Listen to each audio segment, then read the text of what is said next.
सो hi friends, कैसे हैं आप लोग। चलिए प्रैक्टिस को आगे बढ़ाते हैं। आज हम बात करेंगे परसेंटेजेस के सवालों की, जिसमें हम आईएफटी की बात यहां पे करेंगे।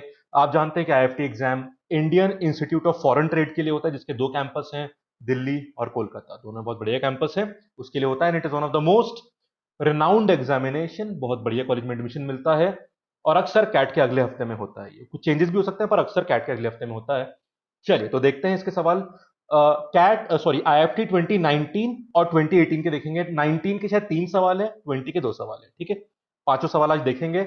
बढ़िया सवाल है, मुश्किल मत मानना, पर लेंदी जरूर है। तो लेंदी सवाल भी कितने आसान हो सकते हैं। तो साइकोलॉजिकल फियर काफी क्रिएट करते हैं आईएफटी के सवाल, पर हो जाते हैं। ठीक है, और फ्रेंड्स अपनी शर्त याद है ना, कि आप सोल्यूशन तब तक नहीं देखोगे जब तक आप खुद सॉल्व नहीं करते। तो प्लीज पॉज करके खुद ट्राई करना चाहो तो आप ऐसा कर लो, पॉज करके स्क्रीनशॉट ले लो, फिर सॉल्व करो, फिर वीडियो का कंटिन्यू करो। ठीक है, वरना उसके बिना मजा नहीं आएगा। एक बार खुद से ट्राई करो, आराम से कर लोगे आप। बाकी प्रोफाइल आप जानते हैं, तो उसको रिपीट करने की जरूरत नहीं है। आइए पहला सवाल देखते हैं। आईएफटी 2019 का लेंथ देख लो। ये सवाल, ये ये ये और ये रहे 5 सवाल, और लेंथ आप देख ही सकते हैं। That does not make the question difficult, let me tell you. आप अभी देखेंगे भी। ठीक, तो चलिए देखते हैं। आइए क्वेश्चन ध्यान से पढ़ लीजिए। Joseph is in a dilemma. ठीक है, he has been offered a job जिसका सैलरी स्ट्रक्चर देख लीजिए। 80,000 per month for first 3 years, 1,20,000 per month for next 3 years. ठीक है, 1,50,000 per month for the remaining 4 years. 10 साल का हिसाब आपके सामने यहाँ पे दे दिया, 3 और 4 के हिसाब से।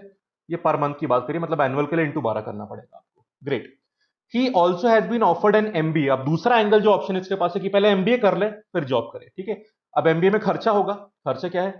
पहले साल की फीस है, दिस इज द फीस। ठीक है, 16 लाख रुपीज। और दूसरे साल की कितनी है? 20 लाख रुपीज। ठीक है, जीरो का खास ध्यान रखना है यहाँ पे। आफ्टर एमबीए अब आप समझते हैं कि साल कम हो गए पर सैलरी बढ़ जाएगी। एमबीए के बाद पहले 4 साल के लिए उसकी सैलरी होगी 2 lakh per month, and 2,50,000 per month अगले 4। तो यहां पे भी 10 साल हो गए। 2 साल के एमबीए, फिर अगले 4 साल और अगले 4 साल, तो पूरे 10 साल कंपेयर करने। टाइम सेम होना बहुत जरूरी होता है। पूछे क्या वो देख लीजिए। What is the approximate percentage gain for Joseph in opting for MBA instead of 10 years job वाला। ठीक है, एंड नो डिस्काउंटिंग। डिस्काउंटिंग का बेसिक मतलब ये होता है कि आप जानते हैं ना कि हर साल इन्फ्लेशन हो रहा है। जैसे जब मैंने एमबी किया था तब मान लो 15 लाख फीस होगी, आज वो 20 लाख होगी। इसका मतलब कॉलेज महंगा नहीं हुआ भाई। समोसा पहले 5 रुपए का था, अब 10 का आता है, फिर 15 का आएगा। तो एक डिस्काउंटिंग ऑफ मनी है, इन्फ्लेशन की वजह से भी कीमत बढ़ती है। वैसा कोई हिसाब यहाँ पे, मतलब यहाँ पे इकोनॉमिक्स अपने दिमाग की मत लगाना, ये इसने आखिर में बोल दिया। जो भी है मैथमेटिक्स आपके सामने, कुछ अपना एक्स्ट्रा इकोनॉमिक दिमाग मत लगा देना यहाँ पे, ये बोल रहा है। चलिए अब एक बात ईमानदारी से मुझे बताओ, this question is surely lengthy, but is it difficult? Not at all. पूरी बात समझाने के लिए उसने इतनी स्पेस ले ली, बात तो बड़ी सिंपल थी। ठीक है, तो इंफॉर्मेशन के कारण आईएफटी के सवाल लेंदी लगते हैं, और फॉर एनी अदर एग्जामिनेशन पर अक्सर लंबे सवाल आईएफटी में आते हैं। पर कॉन्सेप्चुअली कुछ भी नहीं, आप समझ गए क्या करना है। दोनों केस की सैलरी निकालो, परसेंटेज चेंज निकाल दो, और कुछ करना ही नहीं है। That's all. ठीक है, चलो निकालना सॉल्व करते हैं। अब ध्यान दीजिएगा, अगर मैं पहले 10 साल के जॉब की बात करूं, मतलब फर्स्ट केस की बात करूं, जो एमबी वाला नहीं है, पहले वाला केस, उसमें आपको इंटू थ्री, ये देखो कहां गया, हाँ ये इंटू 3 करूंगा 80,000 से। ये 80,000 से इंटू 3 करूंगा, और 1,50,000 से इंटू 4 करूंगा। और पूरे केस में इंटू 12 तो करना ही, क्योंकि ये पर मंथ सैलरी, पर इंटू 12 सबके साथ होगा। क्योंकि जब आपने ईयर मल्टीप्लाई करे तो मंथ 12 सब में कॉमन आ जाएगा, तो 12 बाहर निकाल दिया। ठीक है, चलो देख लो। तो पहले मैं सीधे कर देता हूं ना यहाँ पे। 80,000 इंटू 3 कितना हो जाएगा आपका? 8 इंटू 3 इज 24, वो आप जानते हैं। तो 80 इंटू 3 कितना हो गया? 240। समझ गए? जीरो 3 लगे यहाँ पे, 3 लगा दो। 1 2 3, ये हो गया। उसके बाद ये सब में इंटू 12 में बाद में करूंगा। ठीक है, अभी जरूरत है क्योंकि सब में कॉमन आ रहा है। 1,20,000 जो है उसमें इंटू 3 कर देते हैं। तो 120 इंटू 3 आप जानते हैं कितना होता है? 360। 360, और ये 3 जीरो यहां पर भी लगा दिए। जीरो का स्पेशल ध्यान रखेंगे वरना सिली मिस्टेक हो सकती है। 150, मतलब 1,50,000 इंटू 4 करना है। तो 150 इंटू 4 करने पर कितना आ जाएगा हमारा? 600। और ये रहे हमारे 3 जीरो, ऐड कर दो यार इनको। 0 0 0 0, अरे ये भी जीरो आ गया, क्या बात है। और ये 12 आ गया। अब इंटू, क्योंकि सब में इंटू 12 होना था, मैंने आखिरी में इंटू 12 कर दिया। 12 इंटू 12 आप जानते हैं 144। 1 2 3 4 5 जीरो। बिना एमबीए वाले केस का तो हो गया, एमबीए वाले का निकालो, वो भी बहुत सिंपल है, वो तो और सिंपल है। यहां देखिए 2 लाख आपको 4 साल में मिल रहे हैं, ठीक है, तो इंटू 4 कर देते हैं, इंटू 12 आखिरी में करेंगे, ओके, वो वैसे ही रखते हैं। तो 12 इंटू 4 कितना हो गया, 8, ठीक है। अब ये भी देख लो, 2,50,000 में भी इंटू 4 करना है आपको। अब यहाँ पे अच्छे पता है क्या है, आप इंटू 4 भी बाद में कर सकते हो क्योंकि 4 भी कॉमन आ गया, ऐड कर दो। 2 लाख प्लस 2,50,000 इज 4,50,000। 4 भी तो कॉमन ही है ना, तो उसको भी 12 की तरह बाद में मल्टीप्लाई कर देना। आप पहले भी कर सकते हो, उसमें कोई बहुत बड़ी बात नहीं है। ये आ गया। अब एक सिंपल काम करते हैं, इंटू 4 कर देते हैं, ठीक है। तो ये तो आपके आ गए 4045 इंटू 4, आप जानते हैं कितना होता है, 180। 180 समझ गए। अब इंटू 12 कर देते हैं, अब आराम से काम बन जाएगा, ठीक है। व्हाट इज 18 इंटू 12, आप जानते हो कितना होता है, 216। 216 एक्चुअली अगर आपको जल्दी करना है इसमें, 18 इंटू 10 180 होता है, और 18 इंटू 2 कितना होता है, 36। What is 180 plus 36, 216। तो हिस्सों में मल्टीप्लाई करो, आराम से आंसर आ जाता है। तो इंटू 12 करने पर जो कहानी बनती है, ये हमारी बनती है 216। कोई प्रॉब्लम तो नहीं है इसमें, एक सेकेंड, हाँ। जीरो कितने यार अपने, 5, 1 2 3 4 5, बढ़िया। दोनों में परसेंटेज मत निकालना भी, क्योंकि एमबीए वाली कीमत कौन माइनस करेगा इस रास्ते में। एमबीए भी तो लगा, उसमें भी तो पैसे गए, ये तो सारी रेवेन्यू, जॉब मिल रही है आपको, सैलरी, पैसा भी तो गया, तो एमबीए वाले में खर्चा भी तो हो रहा है, उसको माइनस करना पड़ेगा, तभी तो नेट इफेक्ट आएगा। कितने का है एमबीए, बाप रे, 36 लाख का। कोई बात नहीं, हमें तो सिर्फ ये करना है 36। 1 2 3 4 5 माइनस करो, कितना आ गया, 180। 1 2 3 4 5, अरे इन दोनों में 5 5 जीरो गायब करो ना यार, परसेंटेज में वैसे ही कौन सा फर्क पड़ता है। आप बस 144 और 180 में परसेंटेज निकाल दो, your answer will be there. Difference जितना मैं देख सकता हूं 36 आएगा, नीचे कंपेयर इससे कर रहे हो आप, ठीक है, ध्यान रखना। तो 144 आ गया, और यार ये रहा इंटू 100। सॉल्व कर दो, 12 से कर दो, 12 से 12, ये 12 से 3 हो गया, 3 से ये 4 हो गया, 4 का आप जानते हैं 100/4 होता है, 25% आपका आंसर आ गया। कौन सा ऑप्शन है 25%, B option is the answer. Definitely slightly lengthy question, पर इसको मुश्किल तो बोल ही नहीं सकते आप, ठीक है। तो आज की क्लास खासकर उन स्टूडेंट्स के लिए है जो क्वेश्चन की मुश्किल नहीं, उसकी लेंथ देख के डर जाते हैं। क्या डरने की जरूरत है यार, छोटा सवाल हो या बड़ा सवाल हो, कॉन्सेप्ट ही आखिरकार है, नथिंग एल्स। तो जो डर गया वो क्या हुआ पता नहीं, हमें डरना है ही नहीं, तो बात खत्म होती है, ठीक है। प्लीज ध्यान रखना इस बात, ठीक है। लेंदी जरूर है यार, मतलब ये सिंगल लाइन क्वेश्चन तो नहीं है, बट वेरी मच डूएबल है, मतलब काफी मैकेनिकल कैलकुलेशंस है, ठीक है। चलो भैया, ये अगला सवाल पढ़ लो, आप पॉज करके ट्राई करोगे, फिर मैं आगे बढ़ता हूं। मतलब मैं तो आगे बढ़ रहा हूं, आप फिर खुद ट्राई करके देखना है इसको। सोल्यूशन, केबीसी रेस्टोरेंट के बारे में बात हो रही है, वो सर्वे लेता है अपने कस्टमर्स का, तो क्या कहानी है देख लीजिए। अब देख लो, सर्वे में उसको समझाना पड़ेगा ना, कितने परसेंट ने क्या सर्वे दिया, इसीलिए क्वेश्चन लेंदी है। यहां पर भी पूरा समझाना है ना सैलरी स्ट्रक्चर, इसलिए लंबे होते हैं, बाकी कोई टेंशन नहीं है, ठीक है। चलिए, इसमें फूड क्वालिटी, सर्विस और प्राइस की बात करता है, यहां तक तो क्वेश्चन बिल्कुल। हाँ, अब 3 कैटेगरी है सर्वे में, एक्सीलेंट, गुड और फेयर। अब देखिएगा, ये भी पूछते हैं हम लोग कि वो इंसान वापस आना चाहेगा दोबारा उस रेस्टोरेंट में या नहीं। अब देखिए रिजल्ट, 76% कस्टमर ये बोलते कि वो वापस आएंगे। उन 76% जितने भी लोग हैं, उनका ब्रेकअप दिया है। इन जैसे मान लो 100 लोग हैं, 100 में से 76 लोगों ने बोला, 76 लोगों ने बोला कि वापस आएंगे। उनमें से 57% एक्सीलेंट बोले थे, 36% गुड बोले थे, और बाकी कितना बचा, जितना भी बचा होगा, उन्होंने फेयर बोला। और जिन्होंने ये बोला कि जो वापस नहीं आएंगे, ऐसे कितने लोग हैं यार बता दो, 24% है। जब 76 ने बोला वापस आएंगे, तो 24% ने बोला वापस नहीं आएंगे। उनमें से एक्सीलेंट, गुड और फेयर का परसेंटेज इधर दे रखा है। तो पहले उसने कम बैक और नॉट कम बैक में डिवाइड किया, फिर इन दोनों कैटेगरी को एक्सीलेंट, गुड और फेयर में डिवाइड कर दिया। सिंपल सी बात रही है, ठीक है। तो चलो भाई, अपन भी कर देते हैं, पूरा करने की जरूरत नहीं। अब पूछा क्या है, what percentage of total rated the restaurant as good. अब गुड के दो तरह के लोग हैं, एक वो जिन्होंने बोला हम आएंगे और उन्होंने गुड बोला, और दूसरे वो जिन्होंने बोला कि हम नहीं दोबारा आएंगे और उन्होंने भी गुड बोला। दोनों का निकाल के ऐड कर रहे हैं, और कुछ नहीं करना, ठीक है। चलिए, सो इधर से निकाल लेते हैं। अब मैं सीधा आंसर निकलूंगा, क्यों बनाने हैं आपको।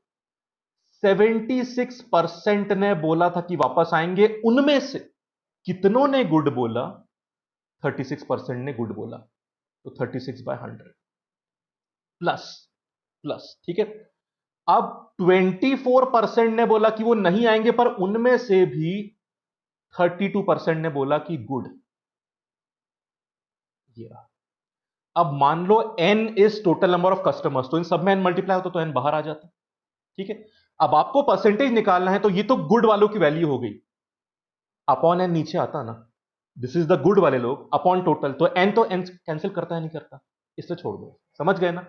ऊपर में n मल्टीप्लाई तो डिवाइड भी तो n से करते हैं, what percentage of total customers, वो तो n ही माना ना, तो एक n नीचे भी तो आएगा, वो ऊपर वाले n को कैंसिल कर देगा, इसलिए इसको छोड़ ही दो, नॉट नीडेड। 1 मान लो, 100 मान लो, 100 मान, मतलब 1000 मान लो, n मान लो, उससे कैंसिल ही होना होता है, तो total will be cancelled, ignore करो। एक बात मत इग्नोर करना, परसेंटेज में कन्वर्ट के लिए 100 मल्टीप्लाई करना पड़ता है। ये रहा आपका आंसर। एक सिंपल काम कर लें यार, एक 100 तो ये कैंसिल ही कर देगा दोनों जगह से, बाकी आपके सामने मल्टीप्लाई कर देते, थोड़ा सिंपल हिसाब बन जाएगा। तो 75 इंटू, फिर ऐड करें तो बहुत ही सिंपल रहेगा, वेरी सिंपल। तो 6 इंटू 6 इज 36, 7 इंटू 6 इज 42, और ये 45 आ गया। 6 इंटू 3 इज 18, 7 इंटू 3 इज 21, और ये 22 आ गया। ऐड कर दो, 6 3 7 2, ठीक है। नीचे 100 है, तो ये यहाँ पे डेसिमल लगाना मत भूलना। बढ़िया, ये भी करो यार जल्दी से। 24 इंटू 32, 24 का डबल 48 होता है, तो सिंपल हो गया। और 3 हो जाता है 72, ये तो और सिंपल हो गया। 8 6, और ये कितना रहा 7, दो डेसिमल लगाना पड़ेगा, 7.68, दोनों को ऐड करो यार, ठीक है, तो अपना काम आराम से हो जाता है। 0.36, ठीक है। आई डोंट थिंक कुछ ऐड करने की जरूरत है। 27 प्लस 7 कितना होता है? 34, ठीक है।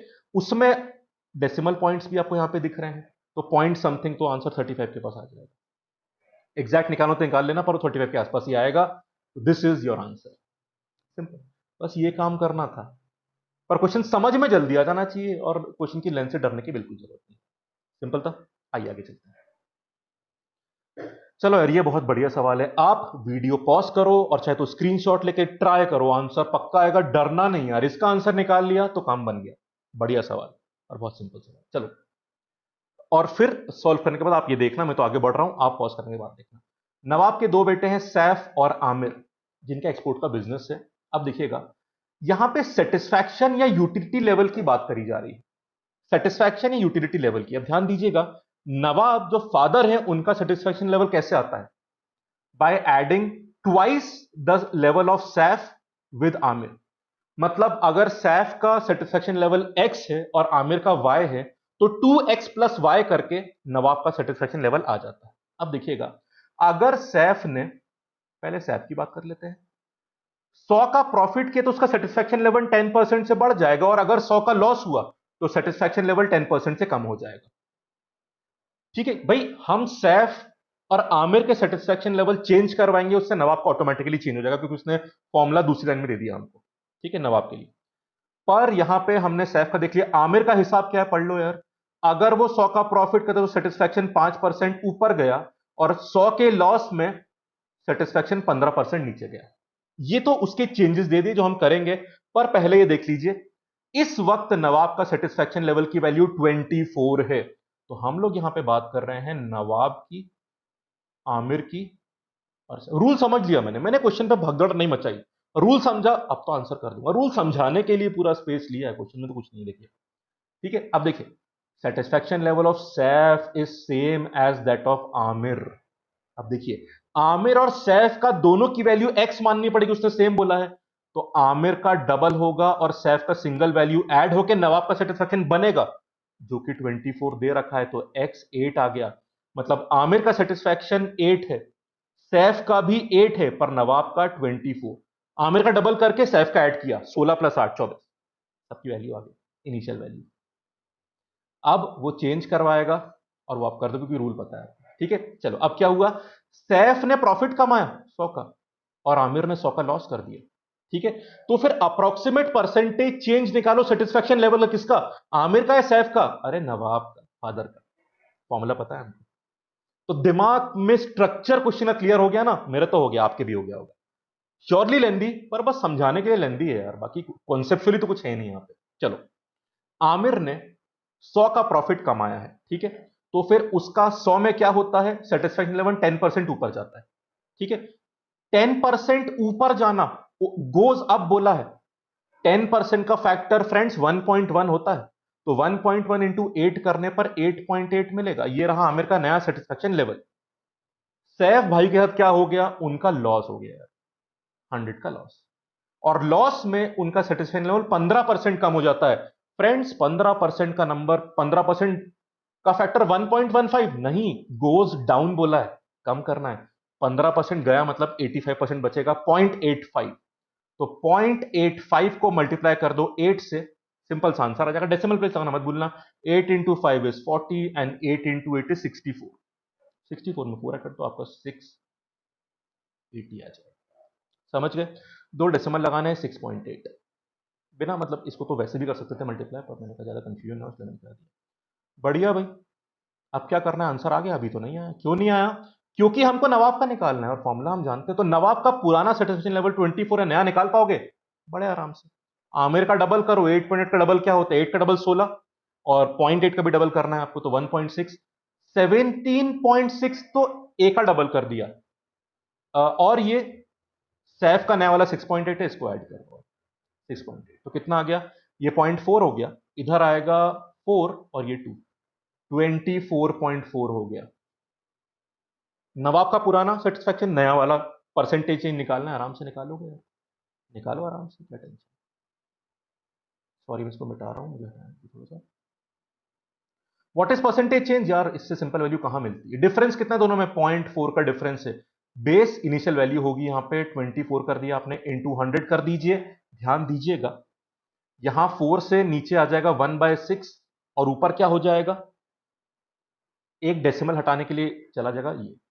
ठीक है, अब देखिएगा फ्रेंड्स, 1/6 कितना होता है, वैल्यू पता है आपको, 1/3 33.33 होता है, तो 1/6 उसका आधा होता है। कितना बताओ, बताया था मैंने आपको, 16.666। पर वो इंटू 100 वाले केस में, यहां पे इंटू 10 है, एक डेसिमल और खिसका दो, 1.6666, आंसर डी ऑप्शन आ गया। बस 1/6 इंटू 100 का हमने पहली क्लास में पढ़ा है, 1/3 1/4 1/5 1/6 सब पढ़ा है ना, कितना आ जाएगा 16.66, पर यहां पे इंटू 100 नहीं इंटू 10, तो डेसिमल एक और खिसकाना पड़ेगा, 1.66660, answer D option is the answer. वरना सीधे भी कर सकते हो, क्योंकि बहुत बड़ी बात नहीं है। ये 5 आ जाएगा, ये 3 आ जाएगा, सीधे भी डिवाइड कर तो सेम आंसर आएगा, 1.66 इज द आंसर। सिंपल है, यानी कि मतलब कुछ लोग इस सवाल से डर जाएंगे, क्या डरने की जरूरत है, पूरा खेल कॉन्सेप्ट का है। If you are strong conceptually, कुछ बिगाड़ नहीं सकता सवाल आपका। ये आईएफटी 2019 के था, 2018 के 2 सवाल और हैं, बस फिर कहानी खत्म हो गई। ठीक है, एक बिजनेस ग्रुप में 3 कंपनियां हैं, XYZ, और एक ट्रस्ट है जो कि चैरिटेबल एक्टिविटीज करता है। हर ग्रुप को अपने फंड का 5% डोनेट करना पड़ता है ट्रस्ट को, बट एक्सक्लूडिंग द लोन जो उसने किसी और कंपनी जो ग्रुप की उससे लिया। ठीक है, तो जो लोन इसी ग्रुप में किसी और कंपनी से लिया, उसको हटा के, एक्सक्लूड करके, उसका 5% का हिस्सा ट्रस्ट में देना पड़ता है चैरिटेबल चीज के लिए। ठीक है, अब देखिएगा, एक्स ने, अब लोन की बात बता रहा है, एक्स ने लोन दिया वाई को, कितना, 10% of the fund of Y. तो वाई का जो फंड था उसकी 10% के बराबर की वैल्यू उसको एक्स ने दी है एज अ लोन, जो कि वाई में नहीं गिनी जाएगी। 5% का वो क्या कहते हैं, फंड निकालते वक्त जो ट्रस्ट को देना है। ठीक है, अब देखिएगा, लोन लेने के बाद जो वाई का फंड है वो जेड से दुगना हो चुका है। ठीक है, और पहले जेड का फंड निकालना पड़ेगा। Z has given 10,000 as donation, तो हमें वाई का कंट्रीब्यूशन निकालना है, बहुत सिंपल। अब देखो, जेड का 10,000 है डोनेशन, और डोनेशन क्या होता है, उसके टोटल फंड का 5%।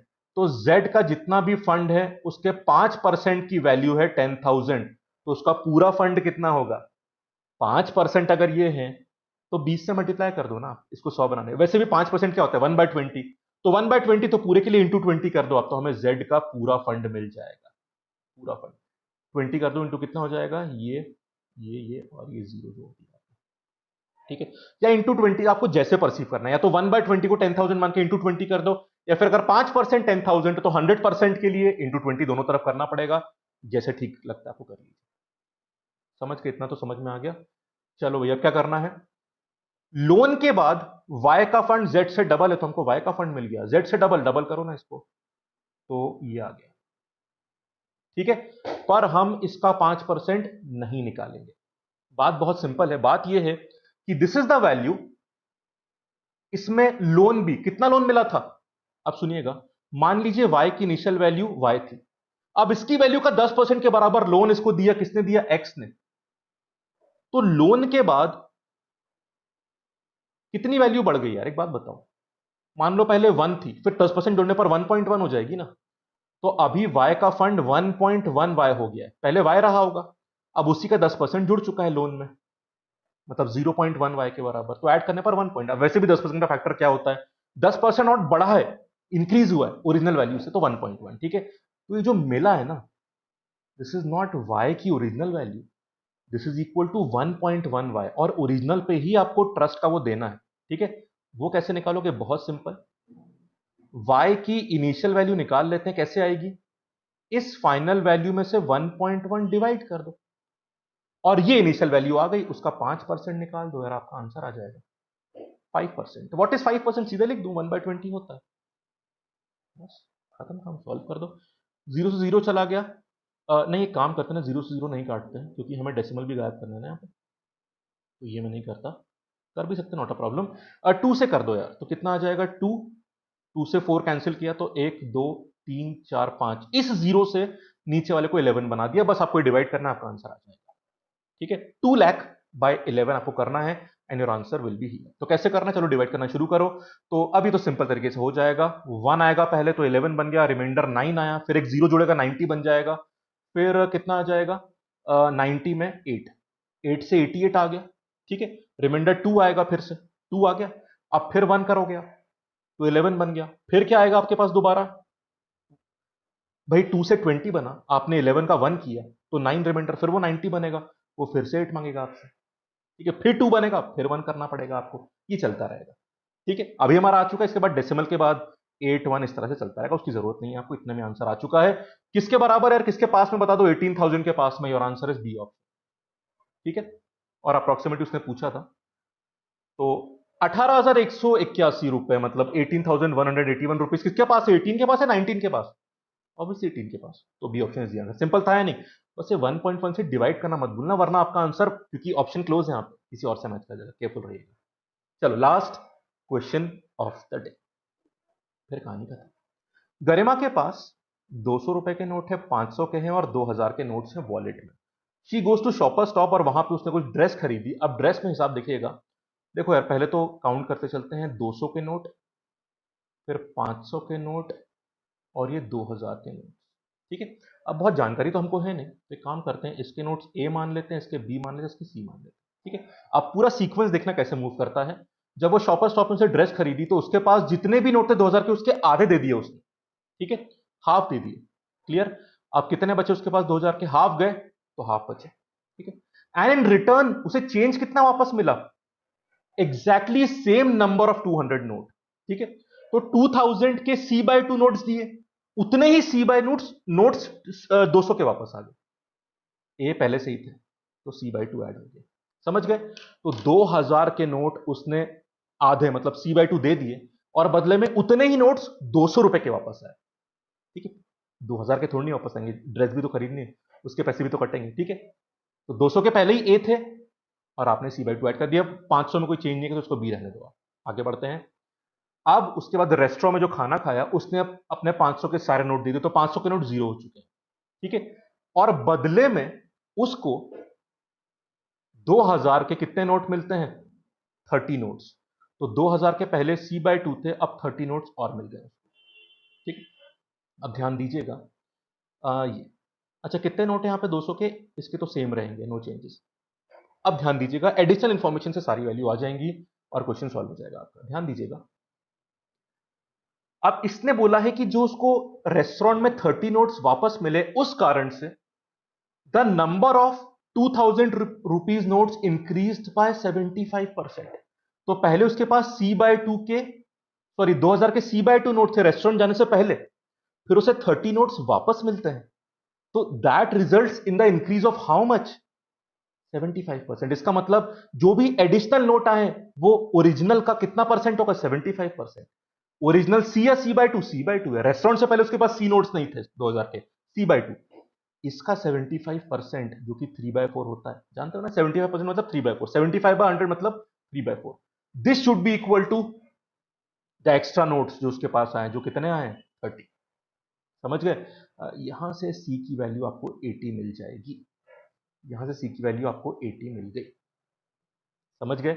चलो अब एक चीज और देख लीजिए। If now she has 50 rupees 200 notes, 200 में तो रेस्टोरेंट में चेंज हुआ भी नहीं था, पर उसके पास नोट्स कितने आ चुके हैं अब, 200 के 50, मतलब this value has to be 50।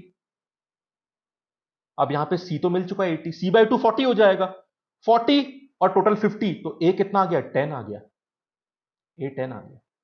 ठीक है, क्या पूछा है, original number of 2000 rupees notes, मतलब सी की value, and 200 rupees note at the start, मतलब ए की वैल्यू। सी की वैल्यू 80 आ गई और इसकी वैल्यू 10 आ गई, 80, 10, C option is the answer. Just carefully do both the transaction between the three notes, और आखिरी में दो सिंपल रिलेशन को अप्लाई करके सारी वैल्यूज आपके सामने आ। तो ये कहानी होती है हमारी आईएफटी में। क्वेश्चन लेंदी और अजीब से लग रहे थे, पर कितने डुएबल है। थोड़ा पेशेंस, थोड़ा कॉन्सेप्ट में कॉन्फिडेंस, इसलिए मैं इतनी वैरायटी करवा रहा हूं। देखो परसेंटेज कहने को तो बहुत सिंपल टॉपिक है, पर डिटेल में पढ़ने पर फायदा एग्जाम में मिलेगा। ठीक है फ्रेंड, तो ये था आईएफटी का एक टच, थोड़ा आइडिया लगा होगा आपको, और बाकी सारे एग्जाम इंक्लूडिंग कैट के लिए बढ़िया प्रैक्टिस हुई होगी, कॉन्फिडेंस और बढ़ा होगा। ठीक है फ्रेंड्स, तो आज की क्लास यहीं पर रखते हैं, नेक्स्ट क्लास में दोबारा मुलाकात होगी। चीजें पसंद है तो वीडियो लाइक कर देना, कमेंट करना अपने फीडबैक्स, और चैनल सब्सक्राइब करना। ठीक है, thank you, have a nice day.